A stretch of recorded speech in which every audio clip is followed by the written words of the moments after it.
In the age of multiculturalism, we're assured that every culture should be celebrated, except our own. All religious practices should be honored, except our own. No one's values should be condemned, except our own. For some reason, this self-flagellating nonsense is enjoyable for lots of people who've gone through the Western education system. But it only works if you're completely out of touch with history and reality. Let's see why. CBS News reports, ancient altar found in Guatemala jungle apparently used for sacrifices, especially of children, archaeologists say. An altar from the Teotihuacan culture at the pre-Hispanic heart of what became Mexico was discovered in Tikal National Park in Guatemala, the center of Mayan culture, demonstrating the interaction between the two societies, Guatemala's Culture and Sports Ministry announced this week. The enormous city-state of Tikal, whose towering temples still stand in the jungle, battled for centuries with the Canol dynasty for dominance of the Maya world. So, Teotihuacan was a city in what's now Mexico, but they found a Teotihuacan altar in Guatemala, which means there was some cultural sharing going on. The problem is that what was being shared was child sacrifice. Far to the north in Mexico, just outside present-day Mexico City, Teotihuacan, the city of the gods, or the place where men become gods, is best known for its twin temples of the sun and moon. It was actually a large city that housed over 100,000 inhabitants and covered around 8 square miles. The still mysterious city was one of the largest in the world at its peak between 100 BC and AD 750, but it was abandoned before the rise of the Aztecs in the 14th century. Lorena Pais, the archaeologist who led the discovery, said that the Teotihuacan altar was believed to have been used for sacrifices, especially of children. Why would they sacrifice their children? And why did this practice spring up in so many different parts of the ancient world? The remains of 3 children not older than 4 years were found on 3 sides of the altar, Pais told the Associated Press. The Teotihuacan were traders who traveled all over the country, Guatemala, Pais said. The Teotihuacan residential complexes were houses with rooms and in the center altars. That's what the residence that was found is like, with an altar with the figure representing the storm goddess. Sounds like they were sacrificing their children to appease the storm goddess. Maria Belén Mendez, an archaeologist who was not involved with the project, said the discovery confirms that there has been an interconnection between both cultures and what their relationships with their gods and celestial bodies was like. We see how the issue of sacrifice exists in both cultures. It was a practice. It's not that they were violent. It was their way of connecting with the celestial bodies, she said. They connected with the celestial bodies and appeased the storm goddess through human sacrifice, especially child sacrifice. So, how did people in the Americas come up with the same idea, child sacrifice, as people in the ancient Near East and in other parts of the world? And why does it seem so strange to us now when it was apparently pretty normal back then? I'll answer those questions after a brief message about this video's sponsor.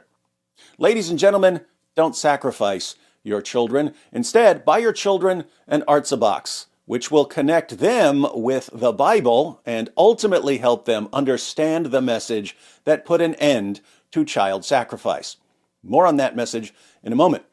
We've partnered with Artsabox, a company that gathers items from Jewish and Christian small businesses and charities in Jerusalem and Nazareth and Bethlehem and other locations and ships them to you in a box.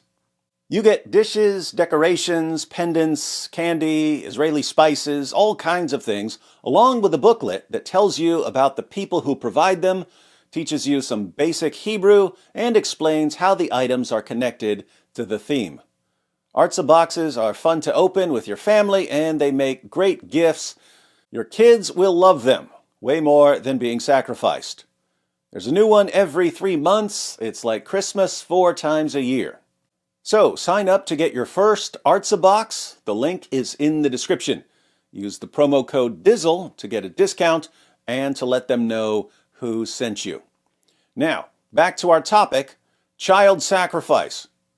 Why did various cultures in completely different parts of the ancient world get the same idea about offering their children to their gods? Well, in the ancient world, your devotion to your God was measured by the value of the sacrifice you brought to the altar. People demonstrated their love for their God by offering what was most valuable to them. What's the most valuable sacrifice people could bring to the altar? Their children.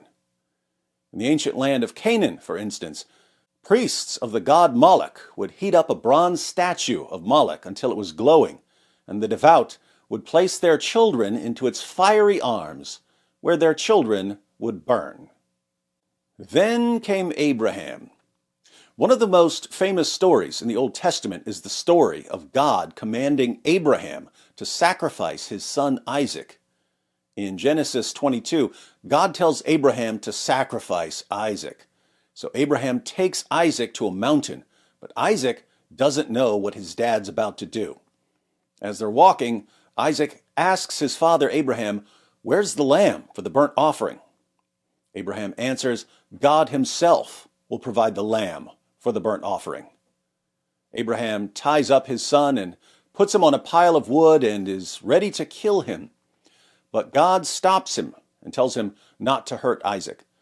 Then Abraham looks and sees a ram caught by its horns, and Abraham offers the ram as a sacrifice.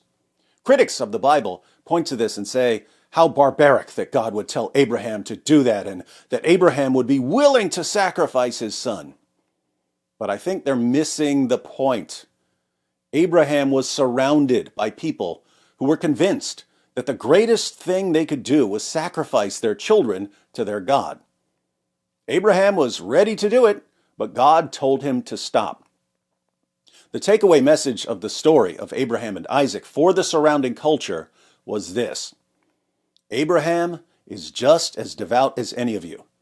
He's the sort of person who's willing to do whatever his God commands. The difference between you and Abraham is that Abraham's God doesn't want him to sacrifice his son.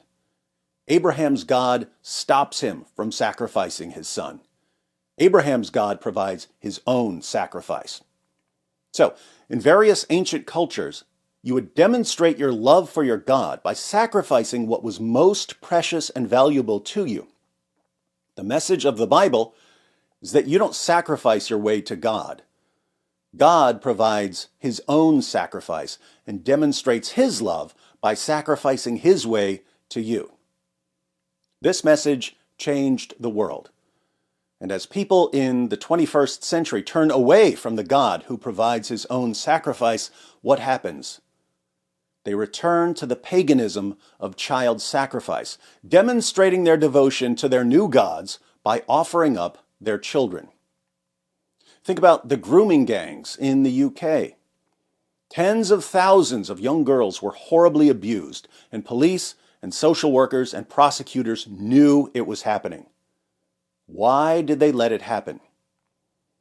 To demonstrate their devotion to tolerance, their new God. If you're a Hollywood A-lister, you can't show up to the awards show with your son or daughter unless your son or daughter has had some body parts removed. What is everyone doing? They're sacrificing their children to appease their new gods. But here's an idea. Let's stick with the God who provides his own sacrifice. For God so loved the world that he gave his one and only Son, that whoever believes in him shall not perish, but have eternal life.